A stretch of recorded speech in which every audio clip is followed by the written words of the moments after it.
It's the SNL Hall of Fame podcast with your host, Jamie Dew, Chief Librarian Thomas Senna, and featuring Matt Ardill.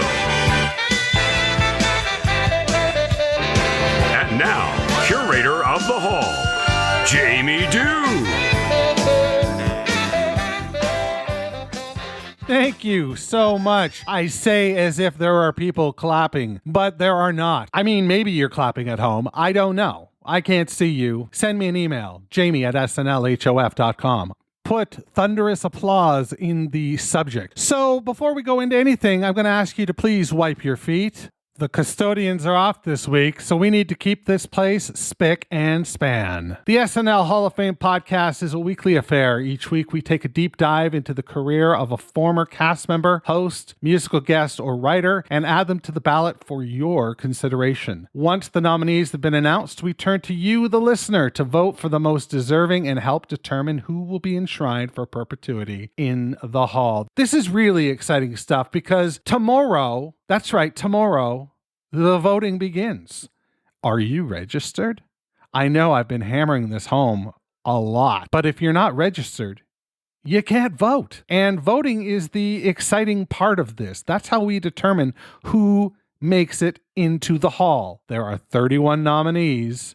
You get 15 votes, and from there we do some complex mathematics. And if a nominee appears on 66.6% of the ballots, they will enter the SNL Hall of Fame. So like I said, really an exciting time. Tomorrow is when it all begins. We wrap things up February 5th, and on February 6th, we'll go live and announce who our inductees are.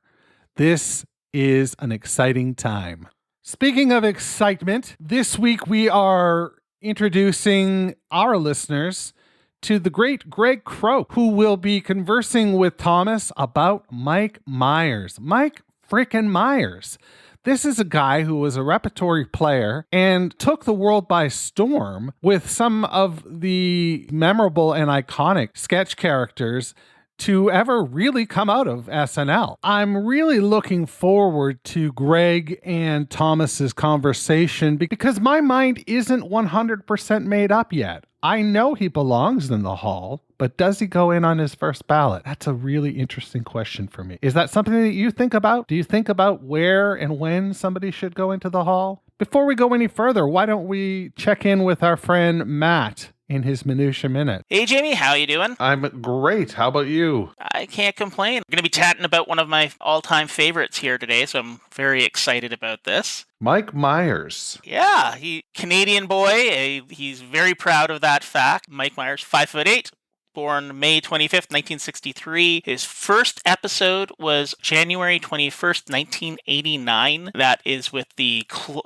I'd say it's the second, so there's the original Not Ready for Primetime players, but I'd say this cast with Phil Hartman, Jan Hooks, Victoria Jackson, John Lovitz, that's sort of like one of those other iconic classes of players that people think back to fondly. Yeah. It's kind of iconic, and that was the first cast that he was a part of. His last episode, January 21st, 1995, season 20. That was a weird year. Had a huge cast. Alan Cleghorn, Chris Elliott, Chris Farley, Morena Banks, Janine Garofalo, Norm Macdonald, etc. But also, you had a lot of people coming and going that season. Like Janine quit halfway through due to what she felt was some toxicity within the environment, kind of at its peak back then. You also had a lot of other people leaving and coming partway through the season. And G.E. Smith left that season as well. Oh, wow. G.E. Smith being a fixture of the band. So it's really kind of where Lorne says we are now this season, with a transitionary season where there's a lot of upheaval and a lot of trying new things and trying new people and not sure where it's going to be next season. But yeah, it's a tumultuous year for him to leave in, but he hit it big. Now he's a Second City alum. He actually was in class with Dave Foley and Kevin McDonald, Kids in the Hall,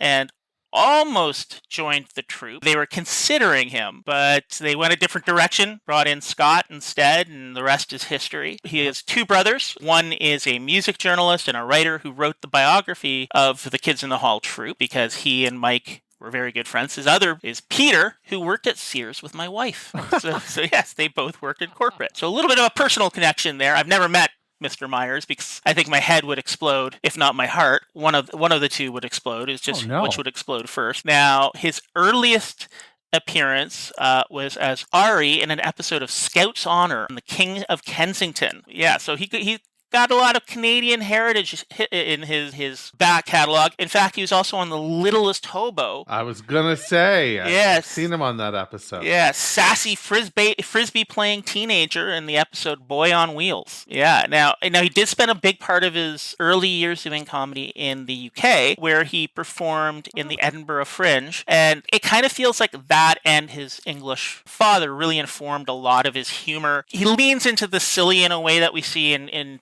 troops like Monty Python, which was kind of, I think, needed in Saturday Night Live because it was kind of an injection of a new kind of humor that they didn't do very often. Wayne's World actually predates SNL in that Wayne Campbell was first seen on the show City Limits in 1983, which was hosted by Chris Ward, as Chris's cousin Wayne from Scarborough. And he was a huge Rush fan. So I think that really scans. Very little change to the character, just added his friend Garth. Got a long history of roles, 56 actor credits, 18 writer credits, 6 producer credits. I think the strangest credit that he has, though, is the Dave Foley Holiday Special, The True Meaning of Christmas Special, where he plays himself and Tom Green plays Tom Green, but Tom Green is his butler, and Dave Foley comes to him to seek advice on how to do a good Christmas special, and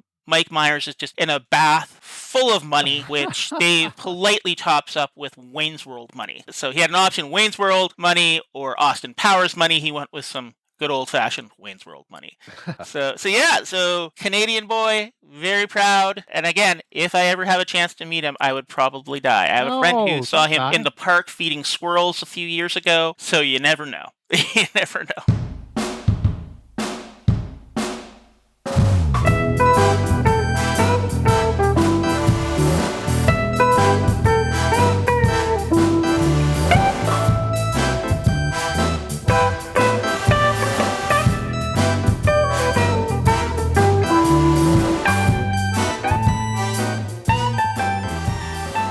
Greg, I am so excited to have you on because when I discovered your podcast sometime in the last year or two, of course, you're one half of the Saturday Night Vibes podcast with your co-host Emily.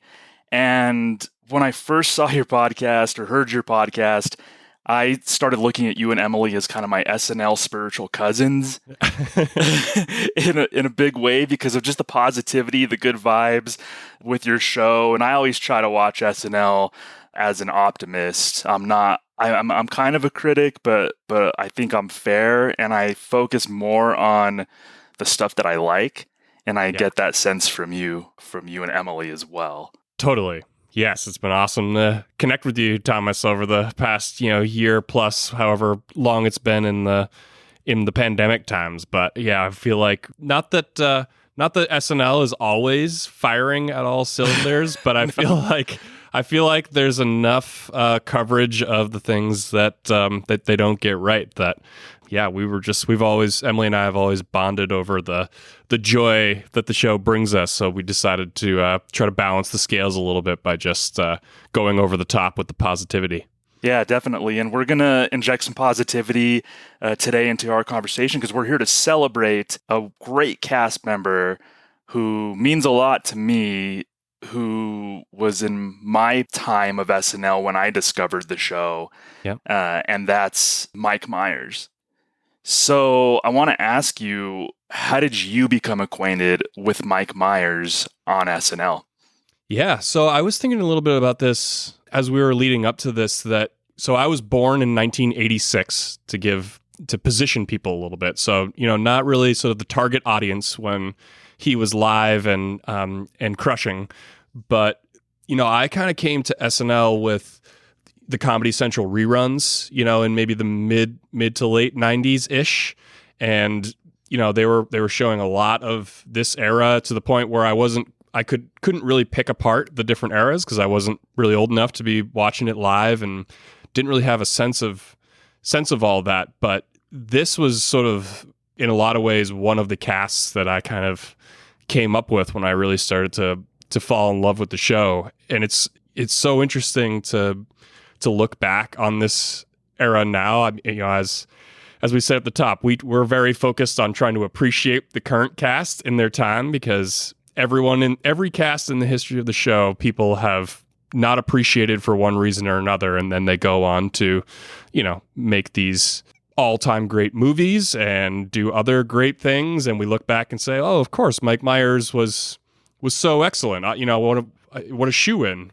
But the reality is, that's not the way we felt about a lot of these people in their time, and kind of looking back, what a heyday this was, and what a cast that he joined when he joined. It's just amazing that this is kind of what I sort of understood to be SNL when I was first getting to fall in love with the show.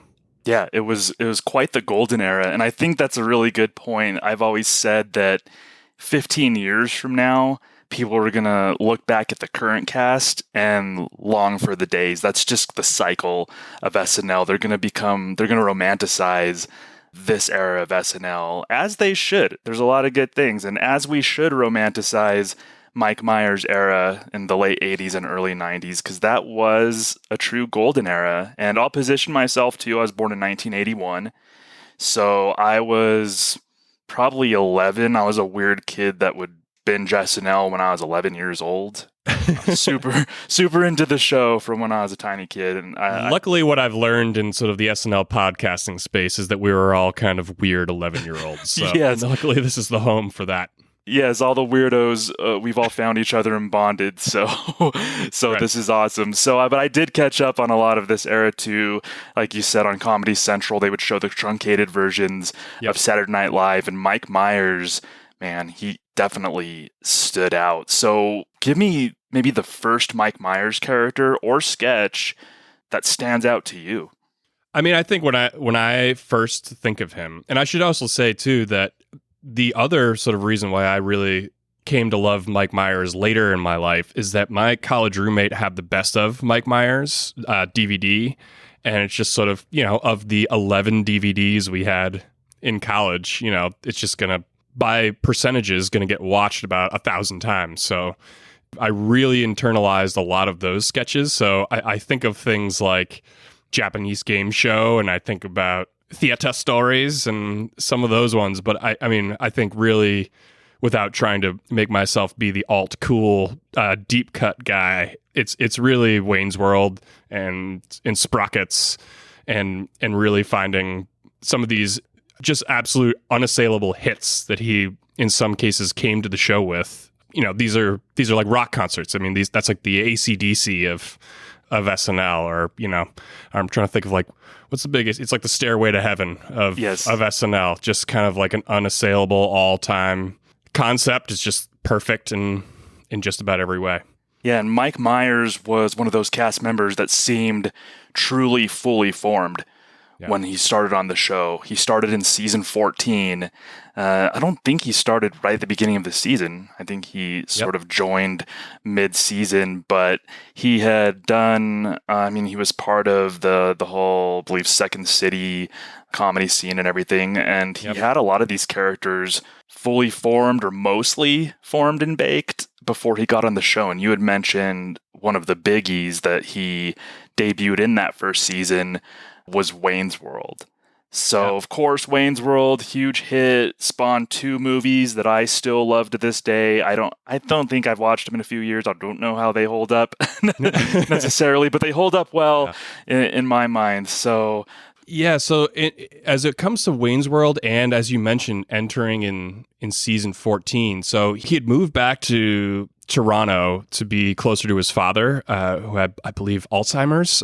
So I think that it was sort of out of necessity that he moved back home from England, and he had ended up in the Toronto Second City and got a part of this Second City alumni show where they were doing, it was all these great all-time performers, and he ends up doing Wayne's World to begin the second act and just burns the place to the ground, as I'm sure that we can imagine. He does a piece with Martin Short, and Martin Short ends up just recommending him off of that performance straight to Lorne, who hires him without an audition. I mean, I'm not sure I can come up with too many more examples like that. I'm sure we'll be corrected in the comments. Or maybe like Billy Crystal and Martin Short. That cast, that the last Dick I ever saw cast, was maybe poached and handpicked without auditions. But you're right, true. That's super rare. And it's so middle of the season like that, and it's not like the show was in need of a jolt the way sort of those Ebersol hires were. You know, he's coming into a cast with Dana Carvey, Nora Dunn, Phil Hartman, Jan Hooks, Victoria Jackson, John Lovitz, Dennis Miller, Kevin Nealon, Whitney Brown, Al Franken. So it's like Dana Carvey is starting to launch to the stratosphere at this point. The show is like really starting to reemerge. It's not like, I don't know, maybe this is revisionist history a little bit, but he's coming into a pretty fully engaged cast and comes to them with what goes down as one of like the all-time great SNL sketches just in his back pocket. So, because I think about this all the time of, oh man, this person was so fully formed, and to hear them talk about it, they were sort of like, well, there's a lot behind the scenes you didn't see, but it's pretty hard to argue in this case that he was anything other than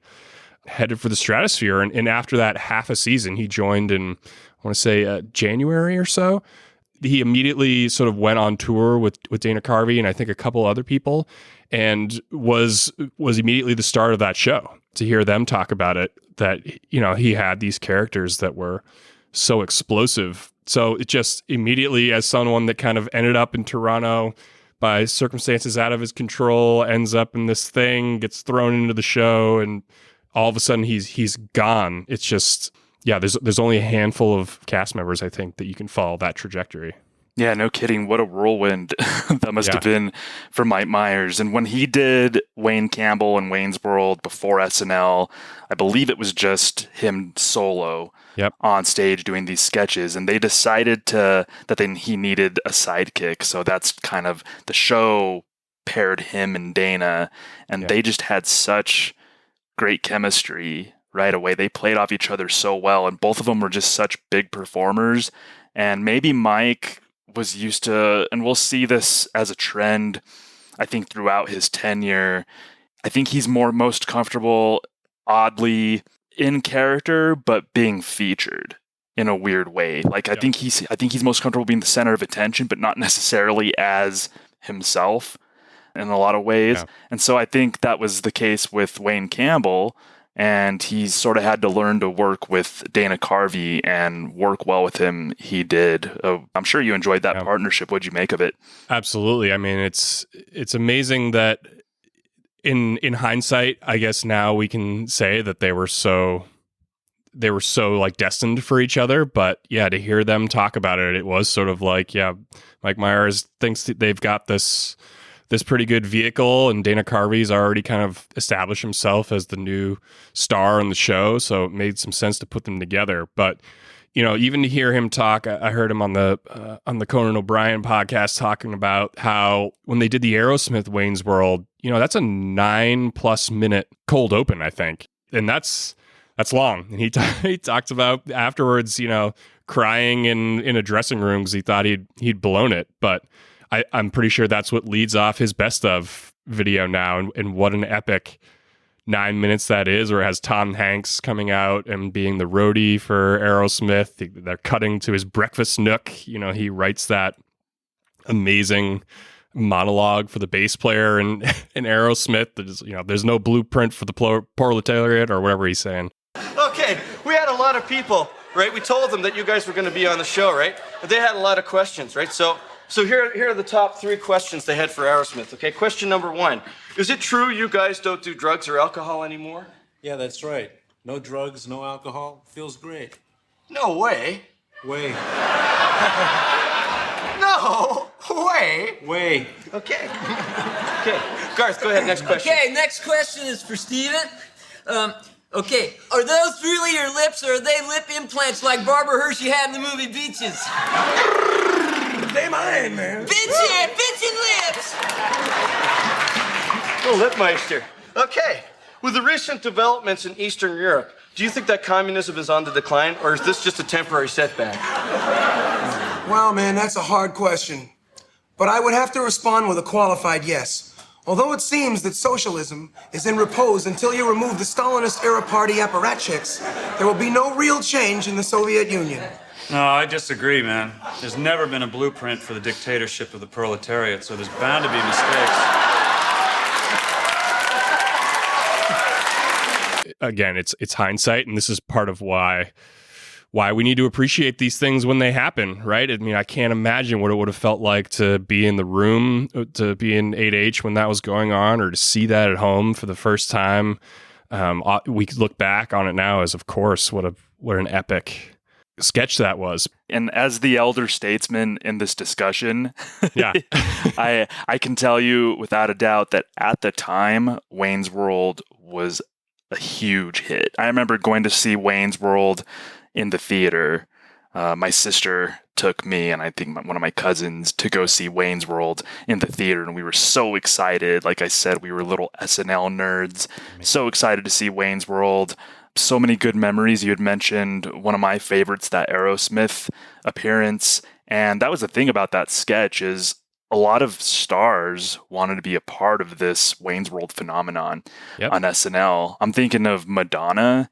Madonna hosted the show before this whole cast, but she had a memorable appearance on a Wayne's World sketch. When she wasn't even, I don't even think she was a musical guest that night. So it was it was an out of the blue Madonna appearance. So just so many people wanted to be associated with this Wayne's World phenomenon. Yeah, and even when they had Wayne Gretzky on, that's something Mike Myers talks about. That's basically a higher station than Jesus to be Wayne Gretzky in Canada and being a very proud Canadian. He's literally written the book on being Canadian. Has talked about how huge that was, and then it was like, well, if we're going to have him, then we need the Wayne's World vehicle for him. Should give you something of how much juice that had at the time. Yeah, Dana Carvey likes to tell a story about how Wayne Gretzky taught him how to hold a hockey stick. That's right. Yeah. So that must have been, I mean, Dana Carvey was a big star in his own right, but then you get people like Wayne Gretzky, which in Canada, you're right. I mean, Wayne Gretzky is one of the biggest things in Canada. So yeah, Wayne's World was a phenomenon. Any other Wayne's World memories before we kind of switch gears with Mike Myers here? No, I mean, obviously the movies hold her permanent place in mine and the larger cultural zeitgeist heart. So I think it'll always sort of be a part of the vernacular, the fact that they dropped him into Bohemian Rhapsody, understanding that the whole world's going to understand the wink back to Wayne's World when he was in the movie Bohemian Rhapsody. Just what a powerful contribution to our culture. And you had mentioned sprockets earlier a few minutes ago, and I want to take this time to actually play a game with you. Oh, wow. Yes, I'm springing a game on you. It's Two Truths and a Lie.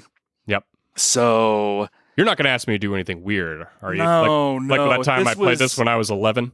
Yeah, if this was video, it might have been a different story, but some of the weird things might not translate through a podcast. So you're in the clear. Perfect. So I was going to give you your choice of categories, but you had mentioned sprockets, so I'm going to do the sprockets one. I actually might spring the other one on you in a bit, so the listeners and you are going to get a bonus Two Truths and a Lie. So this is going to be sprockets themed. Yep. All right, so I'm going to name 3 facts, quote unquote, about sprockets, one of which is a lie, so you spot the lie. Okay. The theme song to Sprockets is Electric Cafe by Kraftwerk. The monkey in Sprockets is a pygmy marmoset named Jürgen. And Ben Stiller appeared in the first Sprockets sketch. Which one of those is a lie? He's thinking. I'm pretty sure that the Kraftwerk theme is a part of Sprockets.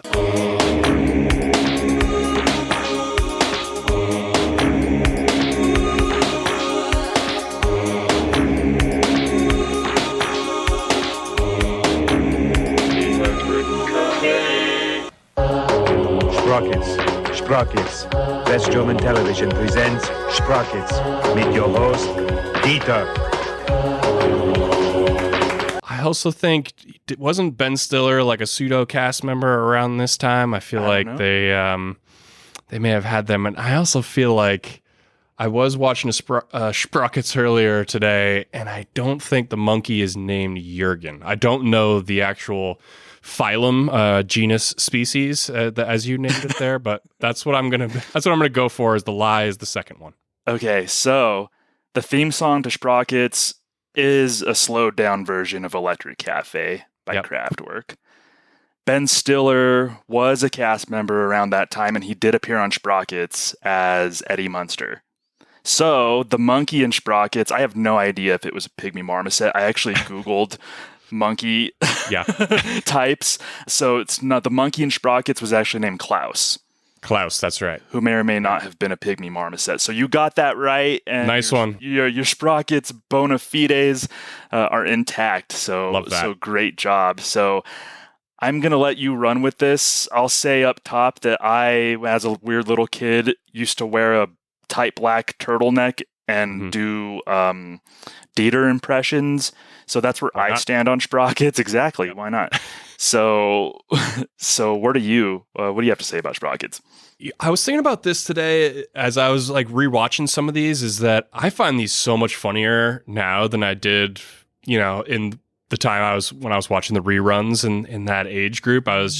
Maybe it was just in the hopes of being more of a normie that I was like, this is just a little bit too weird for me to let myself fall into, other than, it's not, people are still quoting these lines in middle school anyway, walking around with like a little girl and, and it's, so I think, but just listening to it today, man, he's such a good writer, like the way he plays with language. And as I mentioned, this sort of conversation about socialism in Wayne's World and the play on words that he puts in these guests' mouth to say in the very specific accent too. It's not like he's just doing it to be silly. That thing is dialed. His dialects are so right on. I just found myself appreciating that more than I ever have today. Yeah, you're so right. And I'm the same way. As I got older, I started appreciating more of the nihilistic qualities that were in this sketch. I mean, they were always fun. So for a little kid, the Sprockets sketch could be a lot of fun. There's people dancing. There's a little monkey. There's the host saying, "Touch my monkey," and all of that stuff. Yep. But as an adult, you start picking up on more of the dark comedy and dark humor. And that's what a lot of that was something that Mike Myers was so good at. And it just bled through so much in Sprockets. Do you have any Sprockets in particular that you like to go back to? I feel like I like the one with Woody Harrelson for some reason. That one really tickles me. What is your take on Euro Disney? I was so disgusted by Euro Disney that I threatened to gnaw at my own genitals like a small woodland creature in protest. Delicious. My disgust was such that I decided to develop a counterculture theme park as an alternative to Euro Disney, so I designed Euro Trash. Euro Trash. Curious, please tell us more. Euro Trash is a celebration of the repellent and painful in everyday European life.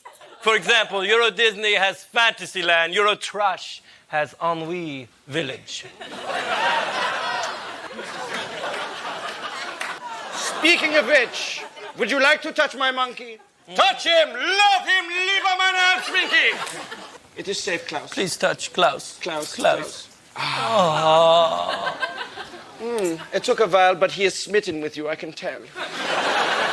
The Woody Harrelson one is a super classic one. Kyle MacLachlan was in one that was really memorable to me. It was a take on America's Funniest Home Videos. It was Germany's Most Disturbing Home Videos. Yep. Something like that. And that Kyle MacLachlan, that whole episode was great, but that Kyle MacLachlan on Sprockets sketch really definitely stands out to me. So I don't know if anybody else out there was a weird little kid and wore the black turtleneck and danced around, but if you were that little kid, you're not alone. So I did wear the black turtleneck and dance around, but that had more to do with me just being in, middle school concert band than it had to do with sprockets. So fair. What other character or sketch do you think we have to talk about here? This one has not aged well. I'll just come right out the top here. But it's all right. I, for many years, had said my favorite SNL sketch of all time was Japanese Game Show. This is the one where it just the writing of this is like peak SNL, right? For those that haven't seen it, it's a Japanese game show. Mike Myers is the host, speaks Japanese. Alec Baldwin is one of the contestants. Janine Garofalo is the other contestant. And Chris Farley is the third contestant. And as it goes on, they go right down the line. They get to Chris Farley, and he says, "I don't speak Japanese." And of course, the crowd explodes. And he's like, "Yeah, whatever, this is fun." Turns out it's one of these Japanese game shows where they have to mutilate themselves when they get a wrong answer. So he panics, but starts doing really well on the game show by accident. And it continues to escalate. And Chris Farley gets excited and barely gets the last question wrong before getting jumper cables hooked up to his testicles and electrocuted in front of the crowd. It's perfect every way. It is a 1976 seasoned wine. It is the Jordan Bulls. It is the whatever we'd like to call it. It's perfect in every way, except for the fact that there's 3 white characters speaking gibberish Japanese. And great, Right, and I don't want to excuse something like that. I mean, obviously in 2022 that wouldn't fly, nor should it. But we both were around in 1990. I think this was either 1994 or 1995. It was in season 20, and that's just we weren't as enlightened as just a culture in general. So we should just say that up front. But I am in complete agreement with you. I think this was a gem of a pretty messy season in season 20, and this sketch in particular, I think, was a gem that stood out. And to me, a lot of it was the timing. So if you get past the obvious Mike Myers playing a Japanese game show host, there were a lot of the jokes and a lot of the brilliance of this sketch had to do with the timing and with the obliviousness of Chris Farley and quite frankly, a lot of the sadistic qualities of Mike Myers and that character in particular. So I completely agree. I watched this sketch a few days ago, and I honestly still enjoyed it. Qualifiers, understood.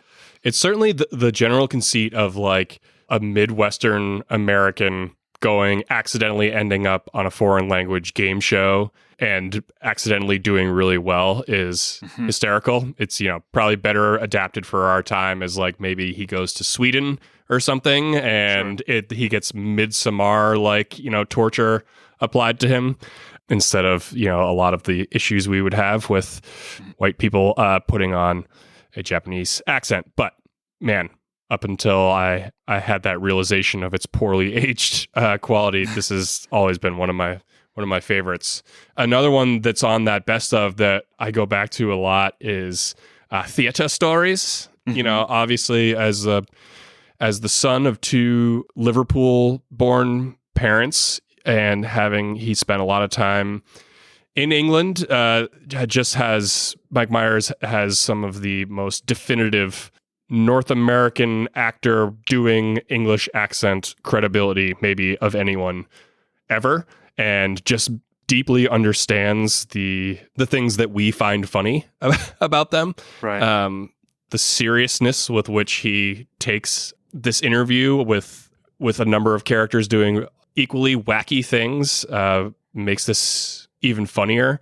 It looks like maybe the closest precursor we have to Austin Powers as he's in his plaid sort of professor jacket conducting these ridiculous interviews.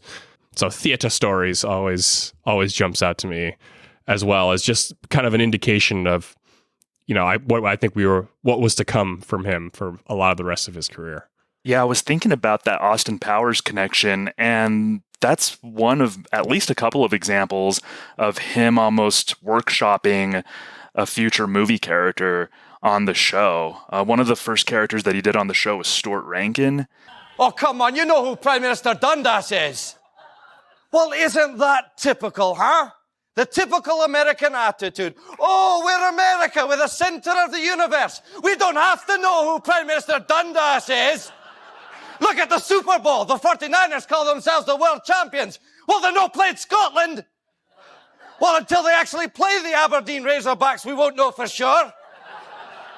And the way that Scottish people are portrayed on American television, cheap little bastards with wee beards and kilts, flinging away to beat the bands, playing the bagpipes. Oh, don't take my money, Hootsman, Akai, or Jackie Stewart. Oh, the track is very slick today. You can look for a lot of accidents. And back to you, Chris Economaki and the Pets. But that was, to me, almost a precursor to the dad in So I Married an Axe Murderer. Oh, my God. When I saw Stuart Rankin, I was thinking, I was like the Leonardo DiCaprio meme pointing at the TV, like, there he is. There's the dad from So I Married an Axe Murderer, which is one of my favorite comedies ever. Amazing. Ever. My brother, that's one that's deep in when my brother and I, if someone goes in front of the TV, he's like, look at this, move your giant head. It's like a melon on a toothpick. It's like Sputnik. That just seeps into you so deliciously. Yeah, my cousin Nico and I, they were an SNL fan as well growing up, and so we would look at each other sometimes and out of the blue go, woman. Yeah. Whoa, man. Whoa, man. Just like totally quote that movie as kids. So Mike Myers, if you're an SNL fan around that time, there's fun little Easter eggs, I think, in some of his movies that you can pinpoint back to his time at SNL. For sure. And you start to kind of think about it too. He can perfectly mimic. A lot of his best impressions are Englishmen of various kinds, obviously the Beatles being a Liverpudlian himself, and he can do everybody in the Rolling Stones, and that to me is you're a basketball fan, right, Thomas? Right? You think about like the 5 Tool players or the whatever the case is of. He's an outstanding game show host, as we've said multiple times. I think about Geek, Dweeb, or Spaz is another great one. I think he did that when he came back to host. As just like a show host, right? Wayne's World, Sprockets, Theater Stories, those are all him, facilitating the sketch. He's an impressionist. He can sing and dance, so I don't know what else sort of it's original characters. He can be a facilitator. I don't know what else what other stats you think about as to round out sort of the what does Kevin Durant not do well, really?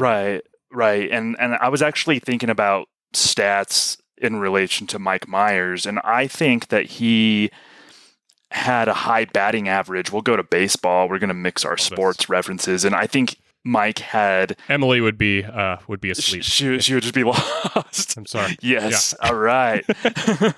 Noted for future episodes. We love her, Emily. You get better.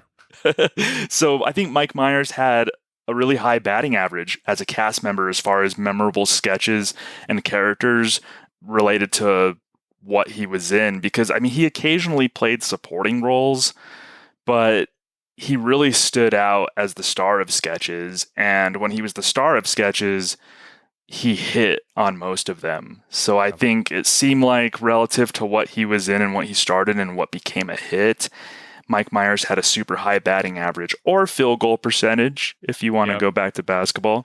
Yeah, he could also be kind of a glue guy. I don't know if whenever the fandom levies that, I think we mean it as a compliment. I don't know if the cast members consider that a backhanded compliment or not. People always talk about like Phil Hartman is like one of the great glue guys, right? He just like keeps everything together. Could be the everyman or be the father or do the other things. But, I think that he had that piece too. Obviously, he had these major featured characters that would tear the place to the ground. But it's just, if you watch those seasons straight through, he also just will kind of walk through and he'll serve someone at the restaurant if he has to. He'll go deliver a pizza. He'll go whatever the scene calls for. So he's got sort of a lot of the things that we love about Beck Bennett or Mikey Day, types. Cecily Strong in some cases, I think, to use the modern examples, had all those pieces too.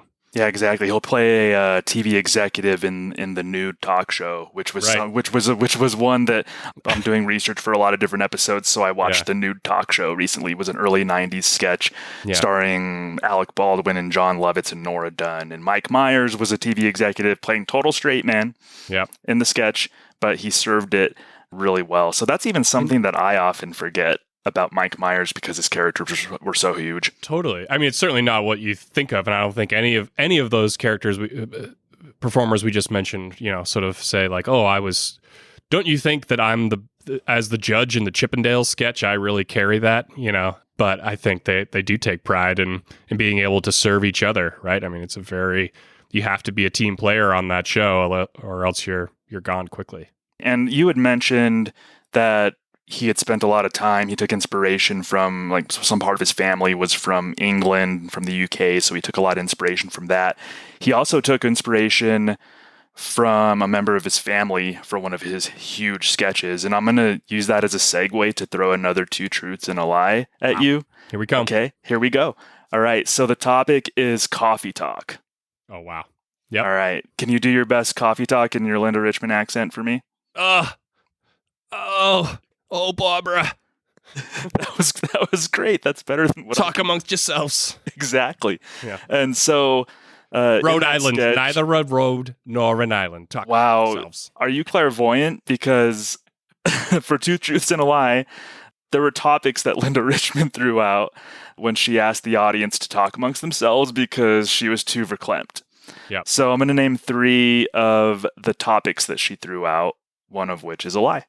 Mm-hmm. So, I mean, Rhode Island is neither a road nor an island. Discuss. Yep. Dr. Pepper is neither a doctor nor a pepper. Discuss. Mm-hmm. The Red Hot Chili Peppers are neither red nor hot nor chili peppers. Discuss. Yeah, I know the first one. Man, I'm going to... I really don't know about the other 2. I'm going to say the third one's a lie. I feel like the Chili Peppers... Although, I don't know, Blood Sugar Sex Magic comes out in 92. Yeah, That's around then. Yeah. Major moment. That could have been They intersected with these sketches. That could have been relevant. The fans would have known what that was. No, I'm sticking with it. Can't talk myself out of it. Good man. You got this right. You're really good at this game. So Dr. Pepper's neither a doctor nor a pepper was a topic that Linda Richmond threw out when she became verklempt. The Red Hot Chili Peppers are neither red nor hot nor chili peppers was not a topic that Linda Richmond threw out, and I didn't stump you. So Linda Richmond, he took inspiration from his mother-in-law. Wow. For I didn't realize that. For this sketch. Yeah. His wife, I believe, is from New York, and his mother-in-law is obviously, maybe the Linda Richmond's exaggerated, but he definitely is playing his mother-in-law in these sketches. Now I'm getting a little verklempt.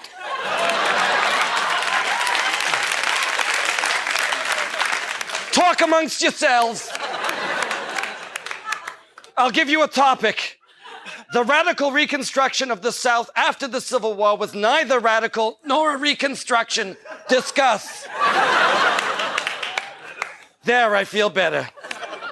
These were a lot of fun for me, honestly, to watch. Yeah, I was watching the one with him and Madonna and Roseanne the other night. It's like, I've never really been a Roseanne guy. I know that's a very easy thing to say nowadays, considering she has defamed herself in every possible way. But in this one, it's like they've kind of thrown her a fastball, and she still finds ways to stumble over it. But Madonna is excellent in that one, and that's the one where Barbra Streisand surprises them at the end, and they all just lose their minds. So, yeah, one of my favorites for sure. That was one. Yeah. They take a call where they Madonna, says exactly about the things about Madonna that character would, that she's basically like a hussy, Yeah. So yeah, it's perfect. I mean, kind of a precursor to Bronx Beat too. So you and I are men of a certain age. We're relatively in the same ballpark. I'm 40. You're 35. I'm almost on Lipitor. Almost on Lipitor. So there's a character that Mike Myers played who I find myself relating to more and more, more and more by the day, and it's middle-aged man. Middle-aged man. He has powers and knowledge that are far beyond younger men. Middle-aged man. Caught between 40 and 55. Accruing more interest, yet losing his sex drive. Developing skills and a gut. Middle-aged man. Oh my God. Yes. So what did you think of middle-aged man maybe then versus now? I think it was funny to me then because it's like, this is my dad and my dad's friends. And it's funny to me now because it's just so true. I can't tell you how many times I've said to people, you're looking at my gut, aren't you? I'm working on it, because I literally am working on it, and I have a gut now. It's just here we go. I mean, it's just perfect. He's got a couple great ones. I think Chris Farley's in a couple of these. His drinking buddy. Yeah, his drinking buddy. Exactly. Yeah. Middle-aged man and his sidekick, drinking buddy. Yes. I find myself giving people unsolicited advice about home repairs and things like that too, like middle-aged man did. So, and it was funny at the time too. I was a kid and I thought that was hilarious. It was a good sight gag. Yeah. First of all, Mike Myers was all about sight gags in general. I mean, he's sunk into a character, and just the writing and the performance. I think middle-aged man kind of gets slept on. I think it's under the radar compared to a lot of Mike Myers characters on SNL. What seems to be the problem? Oh, hold on. I think I just had a Malox moment. I think my husband is having an affair. Tell me, did he recently buy a red sports car? Why, yes, he did. Yes. Did he go out and get a haircut that's far too young for his face? Why, yes, that's amazing. And finally, does he seem unusually happy lately? No, not really. Then he's not having an affair. Just a little middle-aged humor. Right, Trickin' Buddy? Absolutely. Hey, what are you looking at? You're looking at my gut, aren't you? No. Well, I'm working on it. I mean, the prosthetic gut alone, I think, is enough for that one. I mean, I have a friend of mine that just bought her first house, and I was like making some dad jokes about like, oh, if you ever need to borrow, my 100-foot orange extension cord, here comes dad. And she was like, oh, we're going to Lowe's to like get some ant traps. And and all of a sudden my brain stopped joking and be like, what you need to do is you need to get Entice. That's the best snack. I mean, if you want to get your ants, you got to get Entice. I got the Amazon link, I can bring them over later. Do you want me to bring them over? Are you doing something later? I'm checking in with her. So are you looking at my gut? Yeah. Yeah, exactly. I'm working on it. So, it just, continues to be more true the older we get. I loved middle-aged man. And of course, I'm a huge Chicago Bears fan. So super fans was really important to me as a kid. That might be why I'm a Chicago Bears fan. Now that I think about it, was because of the SNL super fans. I was around that impressionable age. And I need to blame Mike Myers as being part of the reason why I'm a tortured Chicago Bears fan.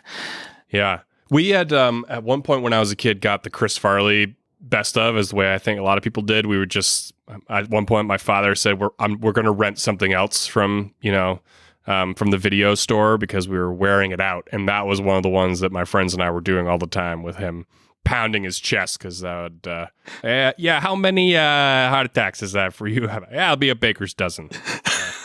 So it's just, but again, it's like, Mike Myers, and I think about Dana Carvey or Kate McKinnon to some extent, of just being able to like these regional dialects. It's like, I don't know if he knows how to do the Philly one. There's only a handful of people that know how to do Philly, but if I had a draft pick and Tina Fey was off the board, I just feel like he could very easily find his way into any of these characters. Yeah, I would trust him with that too. There's a noticeable New Mexican accent too. I'm from New Mexico, and there is New Mexican dialect, and I bet if Mike Myers spent a day in the right part of New Mexico, that he would get that dialect down. I would definitely trust him with that. See, I'm from Boston, and everybody does one, and I feel like the good ones are funny, and the bad ones are just as funny. So yes, yeah, there's such a wide range there.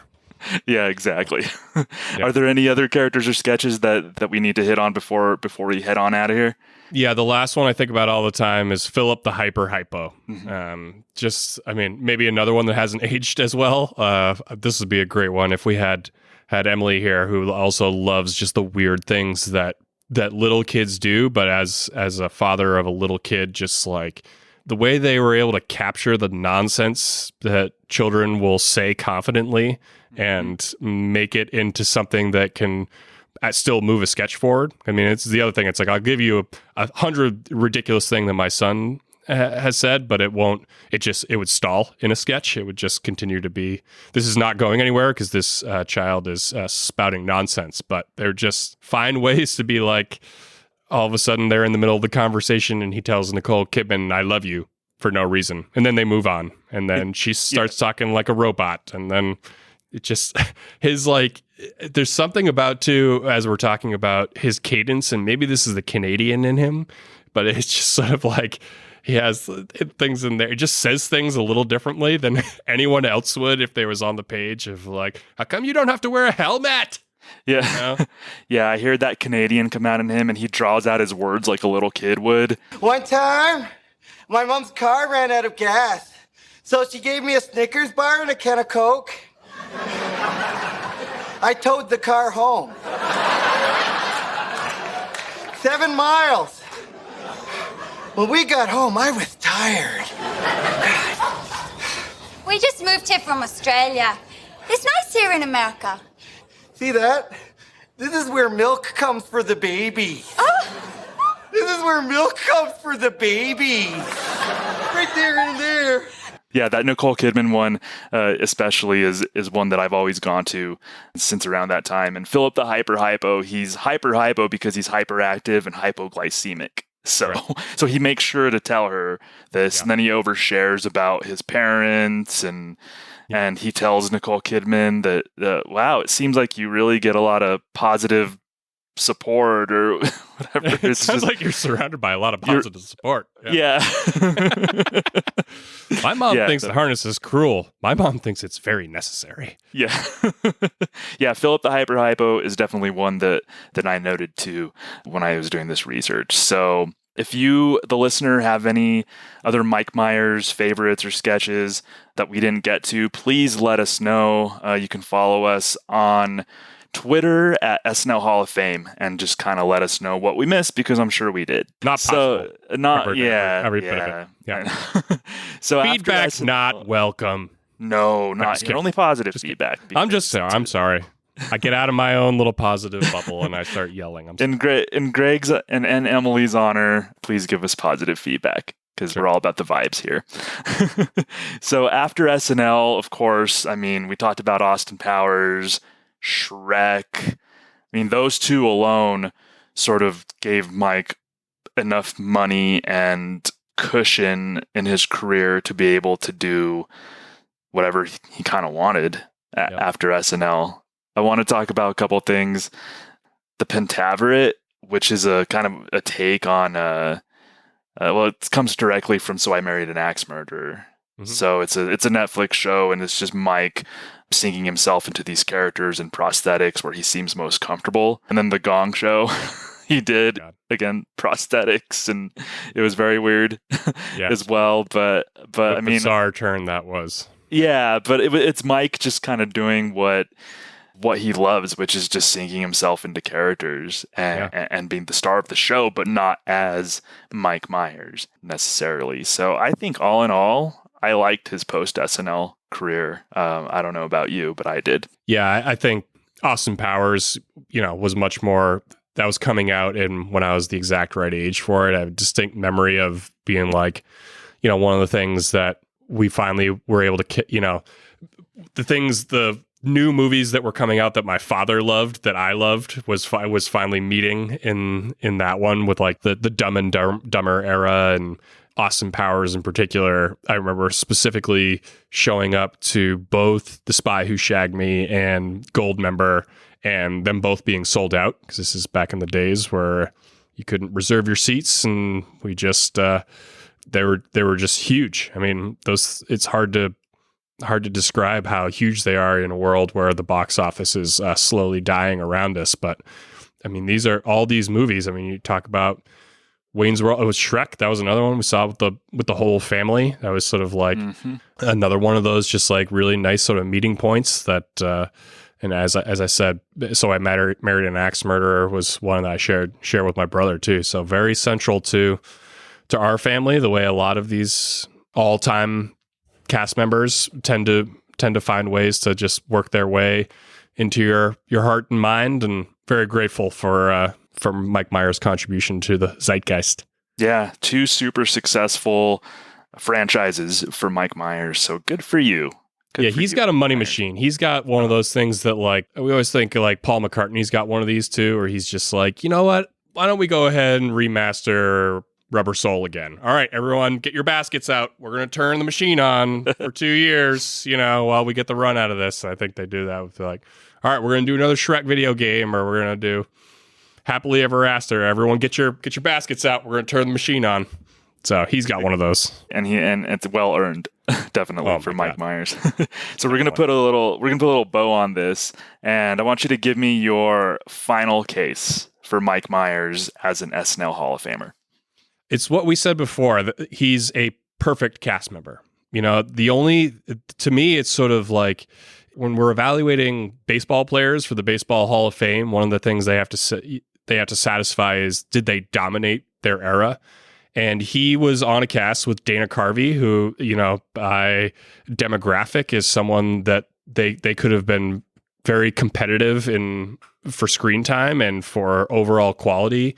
And he went toe to toe with someone who I consider to maybe be the perfect cast member. He's a 100 out of 100. Is Jordan better than LeBron? We can debate it on sports radio all we want, but both of them have achieved the maximum amount they possibly could over the course of their career. So that's sort of where I stand on him, is that there's no weakness in his game. He can serve the sketch, or he can create a phenomenon. He can do impressions, but he can also do bizarre regional dialects. He can do things that are very much in line with sort of the right after the monologue type stuff, like big game shows. Also, he can do 10 to 1s and in sprockets and other things, until like someone like Will Ferrell, where anytime he's on screen, the place is going to explode. So nothing is 10 to 1 with him, because the crowd loves him so much. There's no weaknesses in his game. So I don't think there's any doubt on this one.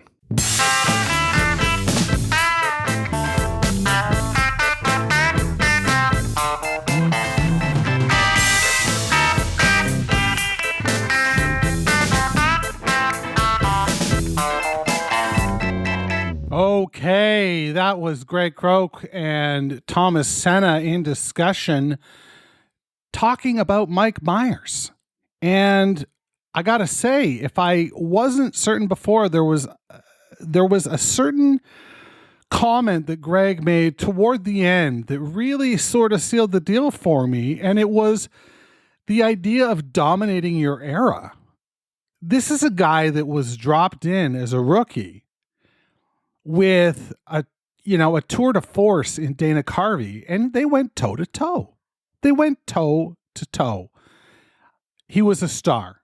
He was an absolute star on that show and did everything that the show asked of him and then some. I think that for me, I have to reserve a vote for him this season and put him in as a first ballot Hall of Famer. That's me. How you choose to deal with it is up to you. But you can only do that if you register to vote. Go to snlhof.com, click on the voting tab, and you can set yourself up right there to vote. Now, let's listen in on a great sketch that cements the deal and seals the case for Mike Myers. This is Theater Stories from SNL. The British American Theatre Alliance presents Theatre Stories with your host, Kenneth Rhys Evans. Hello, I'm Kenneth Rhys Evans, and welcome to another episode of Theatre Stories. Our guests tonight are Sir William St. John Stephen Smythe Kersey, or Nobby, as he's known at the Old Vic. Hello, always a pleasure. And our next guest is an actress whose 1931 debut at the Royal Shakespeare was described as both Dionysian and unabashedly insane. I'm speaking, of course, of Dame Sarah Kensington. I heard my name. They're calling me again. Yes. And finally, Hollywood film actor and American child star Mickey Rooney. I was the #1 star in the world. You hear me? Bang, the world. Yes, of course. Yes. Yes. Now, just before the show started, Nobby here was telling us a story about Sir Laurence Olivier. Oh, yes. Larry was performing in the American motion picture film Marathon Man, and Dustin Hoffman came to the set one morning looking absolutely wretched. And Olivier said, "You look absolutely wretched." And Dustin said, "Well, I've stayed awake for 24 hours because at this point in the picture, my character has been up all night." And Sir Lawrence quipped, "Oh, Dusty, why don't you try acting?" Very good, yes. Well, Dustin shoots back, "Act on this, you old English." Shame! Shame! And then Sir Larry retorts, "I want a meal, not a snack." Very clever. And the American replies, "Self-serve, buddy." And then Olivier takes a beat, as only Larry can, and he says something so perfect, so absolutely perfect.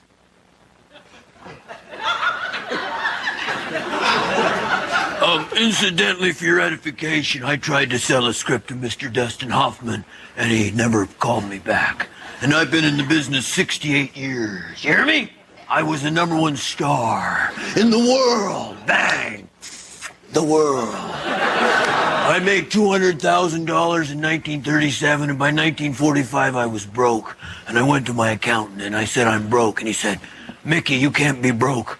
You were the #1 star in the world. You hear me? Bang! In the world." Yes, I quite agree. I've been married 5 times to the same wonderful man. Yes. That reminds me of a story that is in no way related. I was working with Sir John Gielgud in a production of Troilus and Cressida when I discovered I had no control over the volume of my voice. Really? You know, I've always felt that John Gielgud had a certain, as the French say, I don't know what.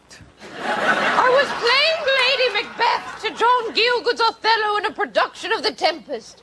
And who should I see in the front row taking notes but Mr. Potato Head? And the thing that struck me about Mr. Potato Head was that his facial features were completely interchangeable.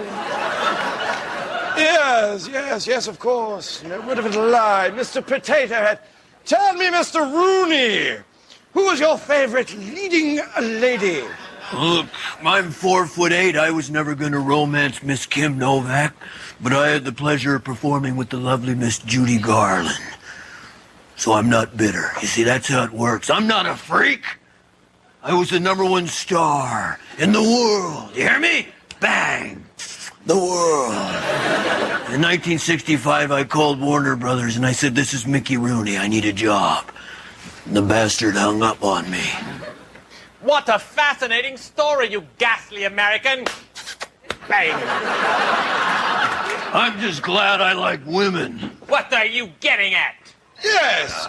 Why don't you go away somewhere and have an American hot, a dog? You know, I remember a performance of Richard III during the war, and right in the middle of the second act, we took a direct hit from the Nazi buzz bomb. I looked up and saw the proscenium crashing down on me, and I went, ah! And I soiled myself. Well, I don't blame you. I would have done the same had I seen that. I don't mean then, I mean just now when I went, ah!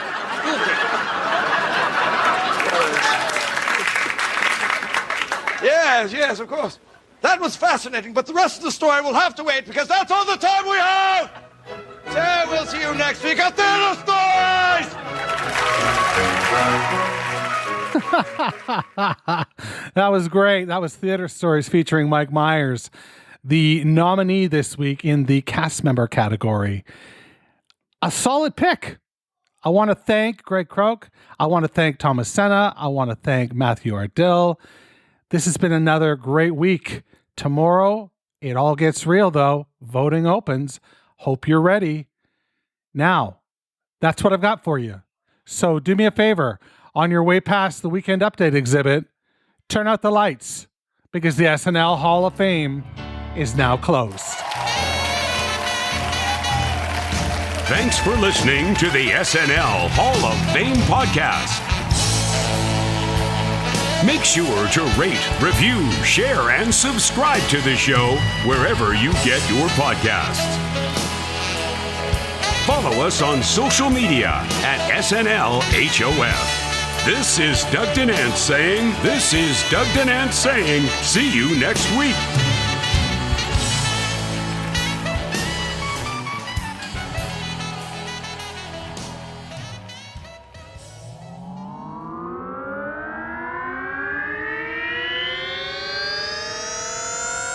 To podcasts and such.